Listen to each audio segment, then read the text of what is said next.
ছাত্ৰ-ছাত্ৰীসকল তোমালোকৰ ক্লাছ 6 কাৰণে কেইটামান গণিতৰ MCQ লৈ আহিছোঁ। প্ৰথম প্ৰশ্ন সুধিছে which of the following number is divisible by 3 তলৰ কোনটো সংখ্যা 3 ৰে বিভাজ্য হ'ব 3 ৰে বিভাজ্য হোৱাৰ নিয়মটো হৈছে কি আমি সংখ্যাটোৰ অংককেইটা চাব লাগিব এই অংককেইটাৰ যোগফলটো যদি 3 ৰে বিভাজ্য হয় তেনে সংখ্যাটো 3 ৰে বিভাজ্য হ'ব প্ৰথম সংখ্যাটো আছে আমি 440 আছে আমি ইয়াৰ অংককেইটা যোগ কৰিছো 4 + 4 + 0 = 8 হৈছে 8 টো 3 ৰে বিভাজ্য হ'ব জানো নহয়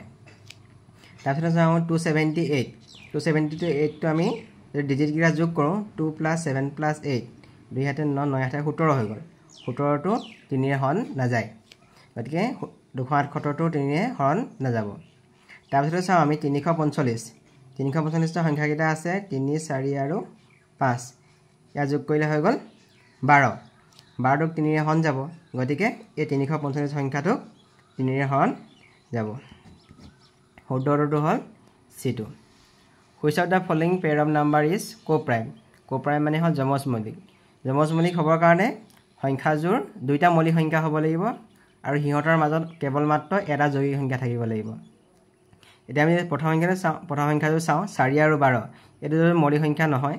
6 আৰু 9 এইটো মৌলিক সংখ্যা নহয় 5 আৰু 7 এই দুইটা মৌলিক সংখ্যা আৰু হিহঁতৰ মাজত কেৱল এটাহে যৌগিক সংখ্যা আছে আৰু এটো হৈছে 6 গতিকে যমজ মৌলিক সংখ্যা যে হ'ব C নম্বৰটো 5 আৰু 7 তলৰ কোনটো সংখ্যা 5 ৰে বিভাজ্য 5 ৰে বিভাজ্য হ'বলৈ হ'লে সংখ্যাটোৰ আমি এককৰ ঘৰটো চাব লাগিব এককৰ ঘৰ অংকটো যদি 0 থাকে বা 5 থাকে তেতিয়া সংখ্যাটো 5 ৰে বিভাজ্য হ'ব এতিয়া প্ৰথম আমি ইয়াৰ শুদ্ধটো হ'ব এককৰ ঘৰত থাকিব ইয়াত 3 আছে এইটো নহ'ব ইয়াত 6 আছে এইটো নহ'ব ইয়াত 0 আছে গতিকে এই সংখ্যাটো 5 ৰে বিভাজ্য হ'ব 10 20 আৰু 30 এটা সাধাৰণ উৎপাদক হ'ল আমি যদি 5 ৰ লগত 2 পূৰণ কৰোঁ 10 হ'ব 5 ৰ লগত 4 পূৰণ কৰোঁ 20 হ'ব 5 ৰ লগত 6 পূৰণ কৰিলে 30 হ'ব এতিয়া 5 টো 10 ৰ উৎপাদক হয় 5 টো 20 ৰ উৎপাদক হয় 5 টো 30 ৰ এটা উৎপাদক হয় গতিকে 10 20 আৰু 30 ৰ এটা সাধাৰণ উৎপাদক হ'ল 5 গতিকে এই নম্বৰটো ইয়াৰ শুদ্ধ উত্তৰ 5 নম্বৰ প্ৰশ্নটো আমি চাওঁ তলৰ সংখ্যাবোৰৰ ভিতৰত মৌলিক ত্ৰয় কোনটো প্ৰাইম ট্ৰিপলেট নাম্বাৰ হ'লে গোটেইকেইটা তিনিটা সংখ্যা মৌলিক সংখ্যা হ'ব লাগিব আৰু হিহঁতৰ মাজত পাৰ্থক্য 2 থাকিব লাগিব আমি যদি চাওঁ 7 11 আৰু 15 হিহঁতৰ মাজত পাৰ্থক্য 2 নাই আৰু ইয়াত 15 টো মৌলিক সংখ্যা নহয় প্ৰাইম নাম্বাৰ নহয় 2 5 আৰু 7 এইকেইটাৰ ভিতৰত যদি চাওঁ এইকেইটাৰ ভিতৰত পাৰ্থক্যটো 2 নাই আৰু মৌলিক সংখ্যা হয় কিন্তু হিহঁতৰ মাজত পাৰ্থক্য 2 নহয় যদি আমি চাওঁ 3 5 আৰু 7 এইকেইটাৰ মাজত এই তিনিওটাই মৌলিক সংখ্যা হয় আৰু হিহঁতৰ মাজত পাৰ্থক্য অকল 2 আছে 5 ৰ নিগল থাকিল 2 7 ৰ 5 গল থাকিল 2 গতিকে প্ৰাইম ট্ৰিপলেট নাম্বাৰ হ'ব C2 3040 ৰ ঠিক পিছৰ যুগ্ম সংখ্যাটো 3040 ৰ পিছৰ সংখ্যা বুলি ক'লে 3041 3042 তেনে গৈ থাকিব গতিকে 3042 টো ইয়াৰ পিছত যুগ্ম সংখ্যাটো হ'ব যেহেতু ইয়াৰ একৰ ঘৰত 2 আছে যুগ্ম সংখ্যাৰ একৰ ঘৰত 0 2 4 6 আৰু 8 টাই গতিকে ইয়াত 2 আছে কাৰণে এই সংখ্যাটো হ'ব এটা যুগ্ম সংখ্যা 2225ক ৰোমান সংখ্যাত প্ৰকাশ কৰিলে হ'ব আমি যদি C টো আমি ৰোমান সংখ্যাত প্ৰকাশ কৰোঁ তাৰ মানটো 100 হ'ব হিন্দু আৰবিক নাম্বাৰত প্ৰকাশ কৰিলে এই মানটো 100 হ'ব D মানে 500 হ'ব M মানে 1000 হ'ব আৰু X মানে 10 হ'ব আৰু V মানে 5 হ'ব 2225 যদি ভাঙো 1000 + 1000 100 + 100 10 + 10 আৰু 5 এতিয়া 1000 টো M এ বুজাব আকৌ এইটো 1000 M 100 দুটা গতিকে C দুটা দিছো 10 দুটা X আৰু V গতিকে শুদ্ধটো হ'ব MM CC XX V ইয়াৰ B নম্বৰটো ইয়াৰ শুদ্ধ উত্তৰ হ'ব নিকটতম শতকলৈ 479 ৰ আসন্ন মান এপ্ৰক্সিমেট ভ্যালু উলিয়াবলৈ কৈছে 479 ৰ ইয়াৰ শতকলৈ কৈছে শতক বুলি ক'লে ইয়াৰ একক দশক শতক 4 আছে গতিকে 479 নিকটতম শতক ওচৰৰ শতকৰ সংখ্যাটো হ'ব 500 হ'ব বিনৰীয়া শুদ্ধ উত্তৰ 9 নম্বৰটো কৈছে 5672 আৰু 462 মোটামুটি যোগফল গতিকে আমি 5672 টো আমি ধৰিম 6000 বুলি ধৰিম আৰু 462 ধৰিম আমি 500 গতিকে ইয়াৰ যোগফলটো হ'ব 6500 ইয়াৰ মোটামুটি যোগফলটো হ'ব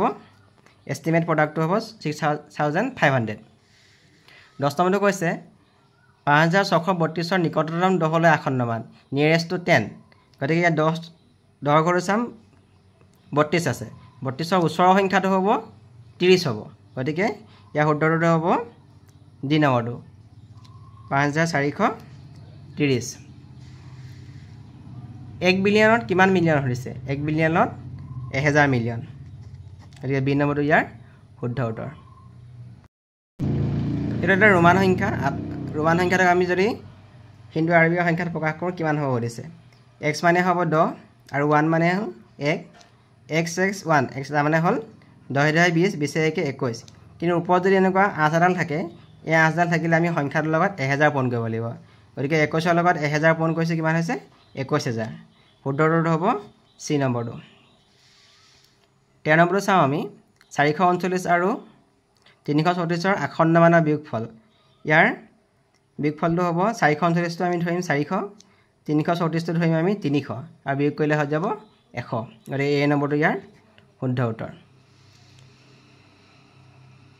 তাৰপিছত সুধিছে তলৰ কোনটো সংখ্যা এটা যৌগিক সংখ্যা কম্পজিট নাম্বাৰ সুধিছে যৌগিক সংখ্যা হ'বলৈ হ'লে সেই সংখ্যাবোৰৰ উৎপাদক দুটাতকৈ অধিক থাকিব আমি যদি চাওঁ 7টো 1 আৰু 7 পূৰণ কৰিলে আমি 7 পাম যদি আমি 13টো চাওঁ 1 আৰু 13 পূৰণ কৰিলে 13 পাম 13ৰ উৎপাদক অকল দুটা হ'ব 1 আৰু 13 তেনেকৈ 17টো যদি চাওঁ 1 ৰ লগত 17 পূৰণ কৰিলে 17 হ'ব গতিকে 17ৰ উৎপাদক হ'ব 1 আৰু 17 কিন্তু আমি যদি 9টো চাওঁ 1 ৰ লগত 9 পূৰণ কৰিলে 9 পাম 3ৰ লগত 3 পূৰণ কৰিলে 9 পাম গতিকে 9ৰ উৎপাদক হ'ব 1 3 আৰু 9 9ৰ উৎপাদক দুটাতকৈ অধিক হ'ল গতিকে 9টো এটা যৌগিক সংখ্যা Which of the following number is divisible by 8 8ৰে কোনটো সংখ্যা বিভাজ্য হ'ব দিছে 8ৰে বিভাজ্য হোৱাৰ নিয়মটো হৈছে আমি সংখ্যাটোৰ শেষৰ তিনিটা অংক চাম এই শেষৰ তিনিটা অংক যদি হয় শূন্য থাকে নহ'লে সেই তিনিটা অংক যদি 8ৰে বিভাজ্য হয় তেতিয়াহে সংখ্যাটো 8ৰে বিভাজ্য হ'ব আমি এইটো চাওঁ 2098 চাওঁ তিনিটা অংক চাওঁ 0 9 আৰু 8 এইটো 8ৰে বিভাজ্য নহয় পিছৰটো চাওঁ আমি 40648 40648ৰ শেষৰ তিনিটা সংখ্যা আছে অংক আছে 6 4 8 648 যদি 8ৰে হৰণ কৰোঁ 8 গুণ 64 8 গুণ 8 গতিকে এইটো 8ৰে হৰণ কৰিলে মিলি গৈছে গতিকে 40648 সংখ্যাটো 8ৰে বিভাজ্য হ'ব তলৰ কোনটো সংখ্যা 10ৰে বিভাজ্য 10ৰে বিভাজ্য হ'লে সদায় একৰ ঘৰটোত শূন্য থাকিব লাগিব আমি ইয়াত চাওঁ যে 6 আছে একৰ ঘৰত ইয়াত শূন্য আছে ইয়াত 8 আছে আৰু ইয়াতো 8 আছে গতিকে শূন্য থকা সংখ্যাটো আছে এইটো 9090 এইটো হৈছে 10ৰে বিভাজ্য সংখ্যা বি নম্বৰটো শুদ্ধ উত্তৰ ইয়াৰ